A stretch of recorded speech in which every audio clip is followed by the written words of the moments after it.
Première étape de son parcours, un institut de beauté du 2e arrondissement de Paris. Ici, Luc a rendez-vous pour une séance extrêmement rare en France, la sablothérapie. Le concept est simple, plonger dans un bain de sable chaud.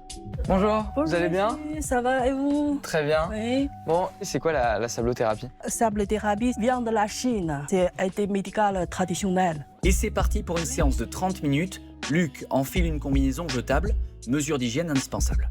Voilà. Avant une immersion dans ce sable chauffé à 40 degrés par des rayonnements infrarouges. Un sable directement importé du désert de Gobi.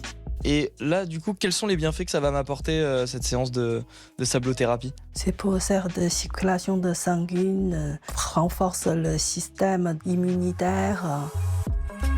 Une pratique idéale donc pour détendre ses muscles, traiter les rhumatismes, l'arthrose ou la polyarthrite. Ouais, là, j'ai vraiment bien chaud, en tout cas. Ouais, c'est petit à petit. Et puis on le voit, Luc transpire beaucoup, une méthode très efficace pour libérer les toxines. Mais il faut veiller à bien s'hydrater. Voilà. Attention évidemment, il ne faut surtout pas s'essayer seul à la sablothérapie sur la plage. Les conditions ne sont pas les mêmes et cela peut s'avérer très dangereux. Ouais, c'était une très bonne séance en tout cas. C'est bien aidé. Oui. Après la sablothérapie, Luc part tester une autre pratique, inspirée d'ailleurs des bains de sable chaud, le sauna japonais. Direction un club de fitness du 8e arrondissement pour rencontrer Florent Corneli, expert de ce dôme japonais. Bonjour Florent, Bonjour Luc. vous allez bien? Très bien et vous? Alors c'est donc ça le sauna traditionnel japonais. C'est quoi la différence par rapport à un sauna classique finlandais ou un hammam par exemple? C'est votre corps qui va monter en température parce qu'on l'aura chauffé de l'intérieur grâce à l'action des infrarouges et non pas parce qu'on a chauffé l'air autour de vous. Ce qui fait qu'on a donc une meilleure pénétration, une meilleure sudation avec de meilleurs résultats, notamment sur la détox. Bon bah on essaye alors. Avec plaisir. Alors, avant de commencer, je vais vous faire laisser boire un verre d'eau. Oui. On perd combien de litres d'eau à peu près? Alors sur une séance de sudation en moyenne, vous allez perdre à peu près 1 litre de sueur, ce qui est l'équivalent de ce que vous pourriez perdre lors d'un effort physique, une course à pied notamment par exemple de 20 km. En plus du système à infrarouge, l'autre particularité de ce sauna, c'est que votre tête reste à l'extérieur du dôme, à l'abri de la chaleur. La séance de 30 minutes devient nettement plus supportable. Donc le premier quart d'heure, c'est vraiment l'effet bain de soleil, on sent que c'est très léger et en fait au fur et à mesure, la température interne augmente et là d'un coup en fait on a vraiment cette sueur qui sort d'un coup. Ouais, je sens que ça commence à bien chauffer là. Tout à l'heure c'était assez tranquille Ouais. et là ça commence un peu à transpirer. À quelle température le dôme est en train de chauffer en fait actuellement? Alors c'est toute la particularité des infrarouges, c'est que les infrarouges sont une onde. On ne peut pas mesurer l'infrarouge en température, c'est plus l'intensité qui va déterminer que vous allez transpirer plus ou moins. Qu'est-ce que ça va m'apporter pour mon corps cette séance de sauna japonais? On va venir notamment chauffer les nerfs sympathiques dans le dos qui vont en fait aider le corps à se détendre naturellement. Ça va permettre également d'avoir un rééquilibrage hormonal et donc jouer sur la relaxation, jouer pareil sur la récupération et sur la deuxième phase, le deuxième quart d'heure où la transpiration commencera à arriver. Là, on agira plus sur de la détox et on a également de très bons résultats sur la partie anti-âge puisqu'on va rebooster le collagène, travailler sur les fascias, les fibroblastes. Et pendant que Luc se détend, Sophie, cliente hebdomadaire du sauna japonais, nous livre ses impressions. C'est super relaxant, ça me permet de récupérer très rapidement. J'ai mal partout et je sors, j'ai plus mal. Eh ben dis donc, on a des journalistes de l'extrême. Il était beau dans sa combi là. J'avoue qu'il est quand même très très beau physiquement, mais voilà, vous n'avez pas besoin d'être beau pour venir travailler avec nous, mais quand même.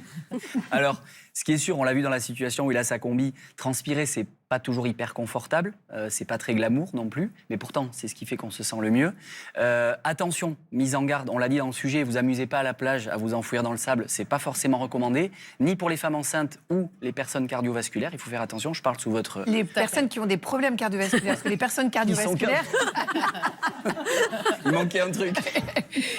Alors, Abigail, on en parle beaucoup depuis le début de l'émission, hammam, sauna. Ouais. Avec le public, on aimerait beaucoup avoir vos lumières pour faire la différence entre deux familles de chaleur. La chaleur sèche, S, comme sauna, et la chaleur humide, H, comme hammam. Ouais. Donc, vous voyez le petit moyen mémotechnique? Non, franchement, c'est un très bon moyen. Je vais vous présenter des situations du quotidien, et vous allez me dire qu'est-ce qui est le mieux, qu'est-ce qui est le plus adapté. Alors, voilà, j'ai mon panneau sauna hammam, j'ai un micro, merci beaucoup Sarah. Je vais interagir avec vous, vous allez aussi me donner votre avis. D'abord, d'après vous, après le sport, pour détendre les muscles et récupérer de ses efforts, Qu'est-ce que vous préconiseriez? Du sauna ou du hammam, vous, par exemple? Sauna. Sauna? Ça a l'air d'être tout le monde d'accord? Alors plutôt chaleur sèche, effectivement, parce que ça va favoriser la transpiration, donc l'élimination des toxines, de l'acide lactique, etc. Donc plutôt c'est vrai, c'est ça. Alors, la deuxième... pour la Excusez-moi, je vous interromps juste. Est-ce que c'est vous qui avez fait les panneaux, Arnaud? Oui. Juste pour mon information. Oui. Alors, pardon, hein, je vous adore. C'était après les fêtes de Bayonne, le lendemain? Ah oui, ok, ouais. Excusez-moi, pardon. Hein. Voilà. Hammam. Bisous. Non, c'est juste, je ne fais que passer. Je salue ma prof de géo du collège. Donc, pour la relaxation et le lâcher-prise, chaleur humide ou sèche? Je dirais chaleur humide. Oui, tout à fait. Parce que du coup, ça va limiter l'évaporation de la transpiration, donc ça va créer ce petit cocon odorant, mais très réconfortant au demeurant. Donc oui, ça crée vraiment une sensation de chaleur enveloppante qui est très agréable pour la détente. C'est un 2 sur 2, attention. Je ne sais pas sur qui ça va tomber pour la troisième, mais préparez-vous. Pour partir en vacances, ça c'est pour vous, Jennifer. Pour profiter de la chaleur, mais sans être forcément oppressé. Est-ce que c'est plutôt climat humide ou climat sec, c'est-à-dire désert du Maghreb ou forêt tropicale, en gros? Attention, si vous répondez faux, vous partez pas à Tahiti. Ah mince, alors je vais bien réfléchir. Non, je pense peut-être chaleur humide. Plutôt climat humide, non, il fallait que j'aille dans le désert. Hammam. On n'est pas obligé d'aller dans le désert, mais en général, on supporte mieux les climats avec une chaleur sèche parce qu'on va transpirer plus facilement, donc on pourra réguler plus facilement sa température. La chaleur humide, ça peut être très oppressant. Dommage. Dommage. vous avez- Non, mais c'est vous pas avez plombé grave. l'ambiance, Vous allez hein. trouver autre chose. Je m'en vais du coup.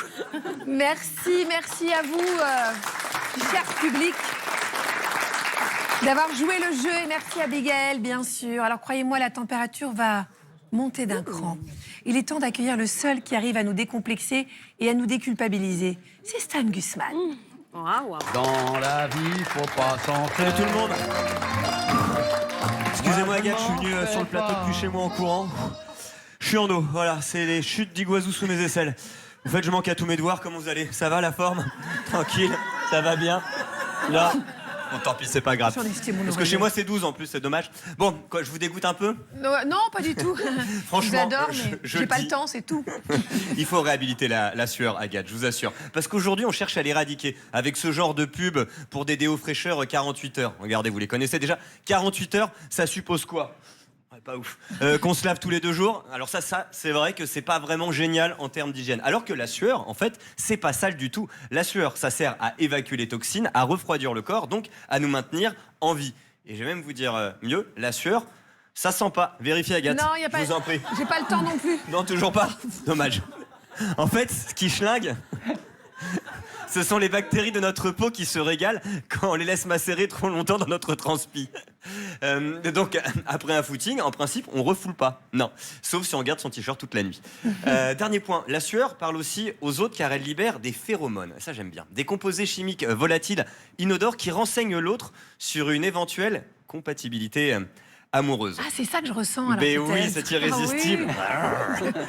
Oui, la transpiration est un filtre d'amour bien plus puissant que n'importe quelle autre ça le pique, que n'importe quelle autre fragrance. Bref, qu'on se le dise, la sueur, c'est le corps qui parle, qui régule et parfois même qui séduit. D'ailleurs, j'aimerais tester ma compatibilité amoureuse avec les gens du public.